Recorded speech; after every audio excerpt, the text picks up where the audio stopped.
Good morning students. कल हमने start किया था चैप्टर नमक, जो कि रजिया सज्जाद जहीर के द्वारा लिखा गया है।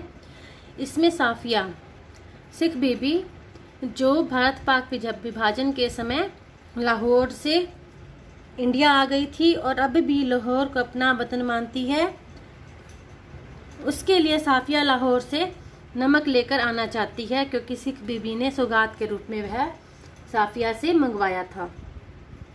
अब साफिया नमक यहाँ ले आने के लिए भारत में, जो कि पाकिस्तान से यहाँ पर ले आना एक गैर कानूनी कार्य है, तो वह किस प्रकार लेकर आती है कि वह किन्नुओं की टोकरी में उसे नमक की पुड़िया को छुपा देती है और यहाँ लाने का प्रयत्न करती है। फिर हमने रीड किया कि वो इंडिया आने के लिए वेटिंग रूम में प्रतीक्षा कर रही होती है। साफिया फर्स्ट क्लास के वेटिंग रूम में बैठी थी। दिल्ली तक का किराया उसके भाई ने दे दिया था। वह हाथ में टिकट दबाए वेटिंग रूम के बाहर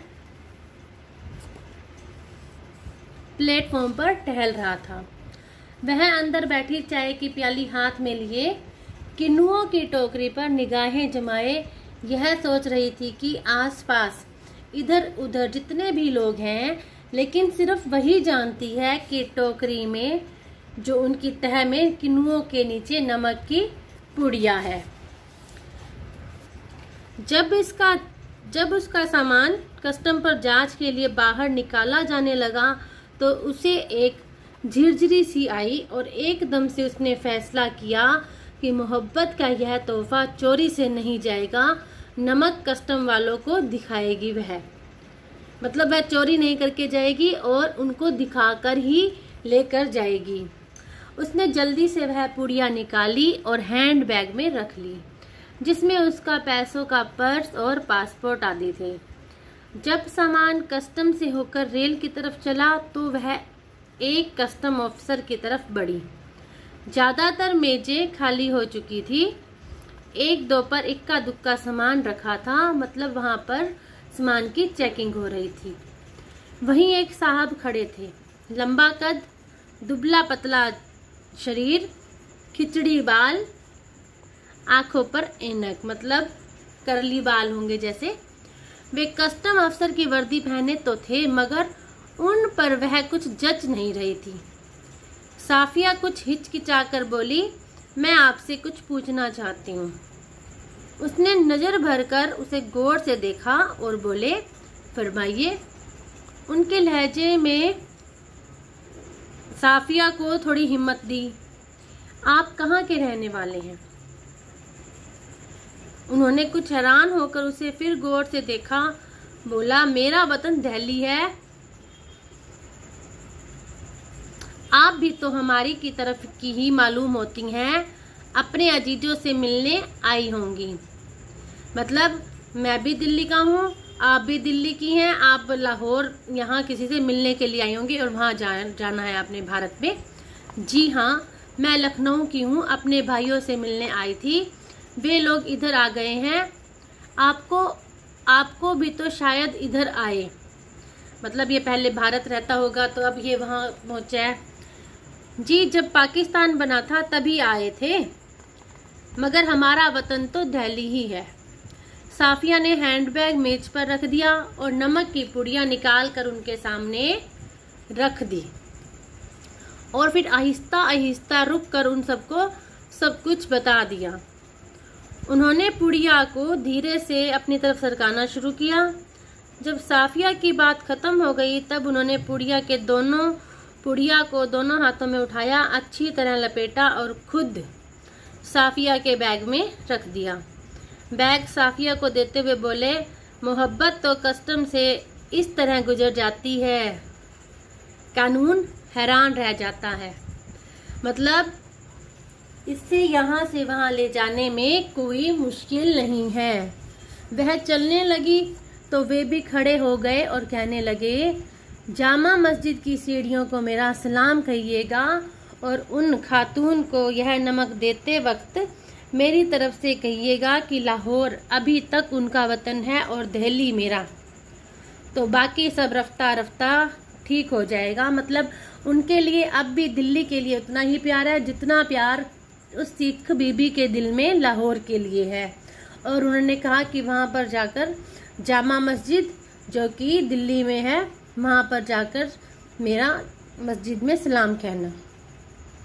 साफिया कस्टम के जंगले से निकलकर दूसरे प्लेटफॉर्म पर आ गई और वहीं खड़ी रही। अब प्लेटफॉर्म पर उसके बहुत से दोस्त, भाई, रिश्तेदार थे। हसरत भरी नजरों, बहते हुए आंसुओं, ठंडी सांसों और भींचे हुए होठों, मतलब वो यहाँ से वहाँ जा रही थी तो उनके दिलों में थोड़ा ये था कि वह अब कब आएगी या आ नहीं पाएगी, तो इस प्रकार की उसके मन में ये बातें चल रही थी।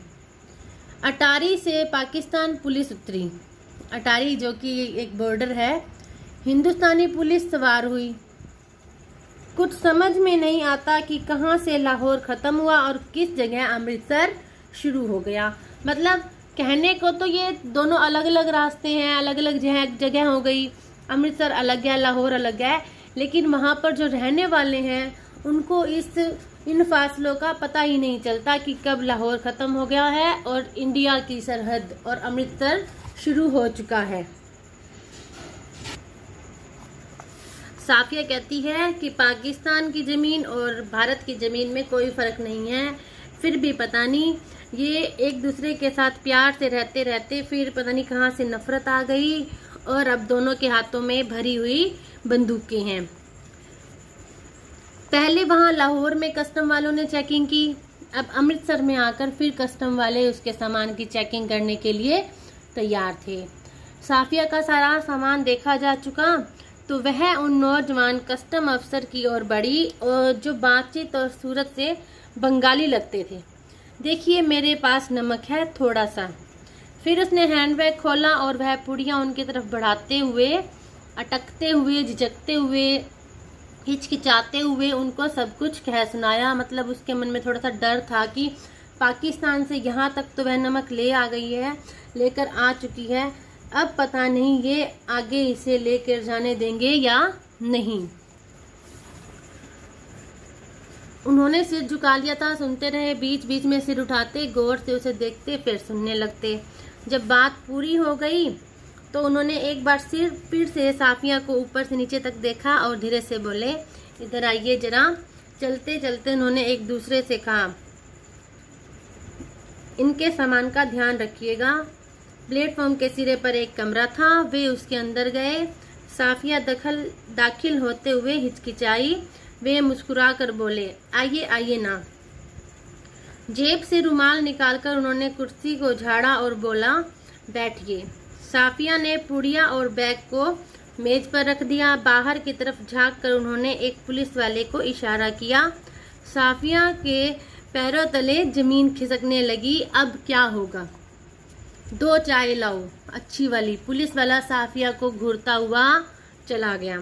फिर उसने मेज की दराज खोली और उसमें एक दूर तक हाथ डालकर एक किताब निकाली। किताब को साफिया के सामने रखकर उन्होंने पहला पेज खोल दिया। बाई और नजरुल इस्लाम की तस्वीर थी और टाइटल वाले सफ़े पर अंग्रेजी के कुछ धुंधले शब्द थे। शम्स-ए-इस्लाम की तरफ से सुनील दासगुप्त को प्यार के साथ, ढाका 1946।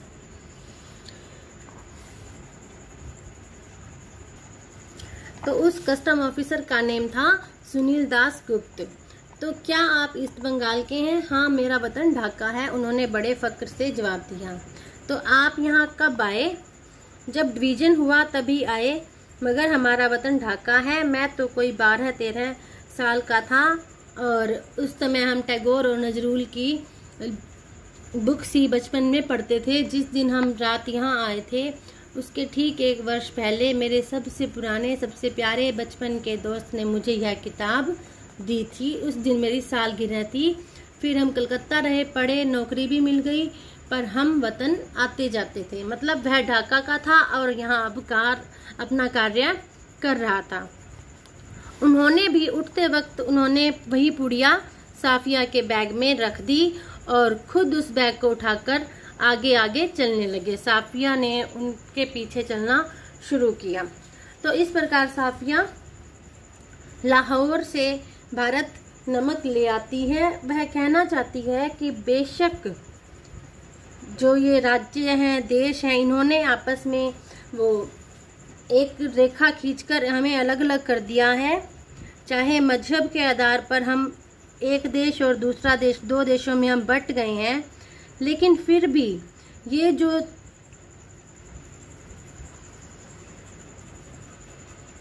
जमीन पर रेखाएं खींची गई हैं वह हमारे मन तक नहीं पहुंच पाई है। मतलब मन से अभी भी लाहौर वाले लाहौर को ही अपना वतन मानते हैं और ढाका वाले जो भारत में आ गए हैं ढाका को ही अपना वतन मानते हैं।